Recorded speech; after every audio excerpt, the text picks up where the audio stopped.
Hi everyone. Today we are going to start with a new chapter of grammar, that is parts of speech. So, what are the parts of speech? Whatever you can see on the screen: noun, pronoun, verb, adjective, adverb, preposition, conjunction, and interjection. So, these are all the parts of speech. So, now one by one we'll see what is noun, what is pronoun, and so on. So, let's start with the noun. So, a noun is a part of a person, animal, place, thing, or idea. Means what? A noun is a name of a person, of a place, or a thing. So, person, a term of a person, whether proper name, means it can be a proper name of that person, or it can be a gender like he, she, they. Then title or class is a noun. So, it can be a name like now whatever your name is, that is your proper name, so it can be a noun. Gender, title, or class is a noun. Then animal, a term for an animal, whether proper name, it can be again a proper name. Then species, gender, or class is a noun. Then in terms of place, whether proper name, physical location, or general local is a noun. Thing, a term for a thing, whether it exists now, will exist, or existed in the past, is a noun. So whatever the things are there, like whatever we use in our day-to-day activities, that are the things, and that all are the nouns. Then idea, a term for an idea, be it a real workable idea or a fantasy that might never come to a fruitio. So these all are the nouns. So in this picture you can see some examples. So person, it can be mother, doctor, friend, nurse, teacher. Then thing, it can be book, cup, hat, apple, car, grass, house, pet. Then place may be yard, city, home, park, school, zoo. So what is a noun? Noun is a naming word. A short form of noun, it is a naming word. Whatever names are given to a particular person, particular animal, place, thing, or idea, those are all the nouns. So let's move towards the next slide. Now we'll see what are the pronouns. So here you can see some words are there which are in capital and colorful. So they are I, me, himself, her, you, them, us. So all these are pronouns. So we'll see the proper definition of pronouns. So pronoun is defined as a word or a phrase that may be substituted for a noun or noun phrase which once replaced is known as a pronoun's antecedent. Means what? Whenever we replace noun. Now see, when we're writing an essay, now the subject of essay will be write about yourself in or write about your mother. So what you'll write is my mother's name is XYZ. Then my mother is working in school, she is a teacher. So now what, in this, while writing, what you're going to do is, you are in all the lines, you're not going to say my mother, my mother, my mother, my mother, or whether her name is something like Smita, so you are not going to say Smita is my mother, Smita is a teacher, Smita is she takes good care of me. Like this we can't say each time. So in place of Smita or in place of my mother, what we are going to use is a gender. So what gender she belongs? Female, so it will be she. So what we are going to say, my mother's name is Smita, she is a teacher, she is also a homemaker. So what we are using in place of noun, she. So she is a pronoun. So whatever word we are using in place of noun, it is always known as an pronouns. So pronouns can do everything that nouns can do. A pronoun can act as a subject, direct object, indirect object, object of a preposition, and more. So now you don't know what is object, what is subject, because we have not seen that topic yet, and what is the preposition. So once we see all these topics, you will get to know what this sentence mean. Okay, so let's move towards the next point. Next point is verbs. So here there are so many what we can say, there's so many images are there, and there what we can see is some work is done. Okay, so in first open, he's opening something, then carry, he's carrying something, then come, he's saying to an animal to come to him. He's drinking, then he's going. Okay, so what are they? They are the action words. So whatever the action words are there in the sentence, those all are known as an verb. So a verb is one of the main parts of a sentence or a question in English. Like I am reading. So in this, what I'm doing, I'm reading. So reading is an action, and so reading is a verb, or to read is a verb. I'm sleeping. Like this way, in this also sleeping. Sleeping is an action done. So sleeping or to sleep is a verb. You can't have a sentence or a question without a verb. So this point need to keep in mind or highlight always, that a sentence is incomplete without a verb. So always there will be a verb in a sentence, or when we are asking a question, that time verb is always present. So here so many examples are there, like clap, cry, eat, hop, log, bite, clean, cut, float, juggle, look. So all these are the verbs. So verbs are the action words. So whatever action we are doing, that is known as a verb. Okay, so next one is adjectives. So what are the adjectives? Adjective are the words that describe or modify other words. Other words in sense, what it will modify? It will modify the noun or the pronoun. So now, like one example is given, like Rahul is a handsome boy. So what is a noun here? Two nouns are there. One is Rahul and second one is boy. One, Rahul is a proper noun, as it is a particular name given, so it's a proper noun. Like gender is there, so it is a common noun boy. So two nouns are there, and to describe that noun, one word is used. What the word is used? It is handsome. Rahul is a handsome boy.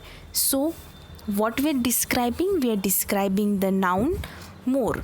So the adjectives, what they do? They describe the noun or the pronoun. So the describing word is known as an adjective.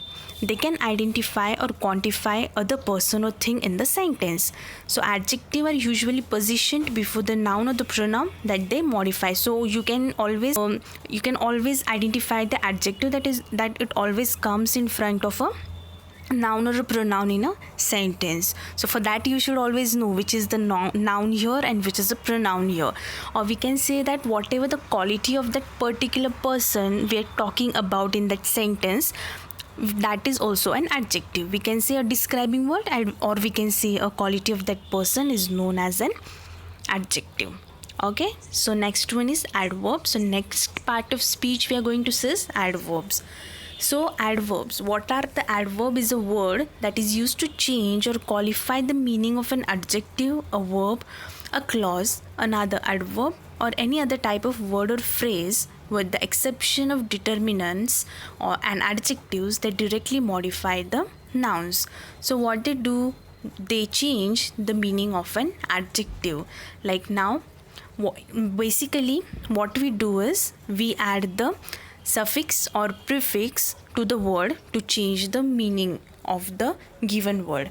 What is suffix? Suffix means the letters which we are going to add at the end of the word, and prefix means the letters which we are going to add before a word. So now if school is there, before school what I'm going to add? P-R-E, pre.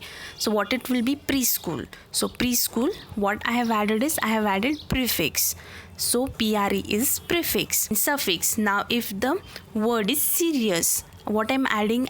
Ly. So what the pronunciation becomes? The pronunciation becomes seriously. What I've added? Ly. So this is the suffix. So whatever we add before a word, it is prefix, and whatever we add next or at the end of the word, it is the suffix. Okay, so when we add these prefixes or suffixes to a particular word, that time the meaning of the word changes in the sentence. So those words are known as an adverbs. So see here, examples are given. Thoughtful. So now thoughtful is one of the word. So what we have added is ly. We have added suffix, so it becomes thoughtfully. Same, all other examples are given. Accidentally, calmly, fiercely, hastily, mysteriously. So every time when we add this prefixes, suffixes, that time what we do is we change the meaning of the word in that particular sentence. Okay, the next one is the conjunctions. So part of speech that is used to connect words. So when one word is used to connect the words or the phrases or the sentences, those words are known as an conjunction. So like, I didn't come yesterday because I was ill. So this is one of the sentence. I didn't come yesterday because I was ill. So here two sentences are there. I didn't come yesterday and one is I was ill.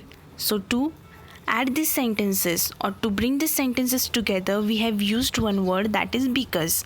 So what the sentence becomes? I didn't come yesterday because I was ill. So because is the conjunction. What the conjunction has done here? It has connected the two sentences to form one meaningful sentence. So whatever these words we use to connect the words, phrases together or the clauses or sentences, they are known as an conjunction. So examples, few of the conjunctions are since, yet, and, because, for, but, until, however. So these are few of the examples. So when we'll see this topic in detail, that time you will come to know more about this conjunctions. Okay, so next one are the prepositions. So what are the preposition? Preposition is a word used to link nouns, pronouns or phrases to other words within a sentence. Prepositions are usually short words and they are normally placed directly in front of nouns. So prepositions are always placed in front of noun. You will always find a preposition in front of noun in a sentence. In some cases you will find preposition in front of the gerund verbs. So now like I'll give you an example. So here one example is given, the cat is in the jar. So when we have to identify the preposition, that time you always have to ask one question to yourself. Where is the question? Like where is the cat? So you can answer is in the jar. So here in is the preposition. Then in second image downside, one sentence is given, the cat is on the jar. Where is the cat? On the jar. So on is the preposition. Then in third sentence, where is the cat? Under the jar. So where is it? Under. So under is a preposition. So few of the prepositions are behind, besides, in, under, on, to, in front, around, between, out, through, from. So these are all the prepositions. So these all 8 parts of speech we have learned, which is the basic grammar, and one by one in other topics we'll go detail. Like now nouns we will take. In that nouns topic, what we will see? We will see the detailed topics. Like now types of nouns are there, then how to identify which type of noun it is. So this we will see in the detailed videos which we will post earlier. So the next one are the interjections. So what is an interjection? Interjection is a part of speech that shows the emotions or feeling of the author. These words or phrases can stand alone or be placed before or after a sentence. Many times, an interjection is followed by punctuation mark, often an exclamation point. So whenever we have to show something, we have to show our emotions in the sentence, that time we use these particular words. These particular words are known as an interjections, and this interjections always ends with an exclamation mark. Like see now, bravo. Bravo means what a good thing you've done. So what it will be bravo, and then we'll give an exclamation mark, and then one sentence will be there. Wow. When we like something, what we do is wow, what a good picture it is. So after wow, what we'll give an exclamation mark. Or when we are sad, then we'll say something and then we'll give an exclamation mark, and then we'll continue a sentence. So whenever we have to show our emotions or feelings, that time we use this interjections. Okay, so thank you. I hope you have got all the points properly. In next videos we will see all these things in detail one by one. Thank you.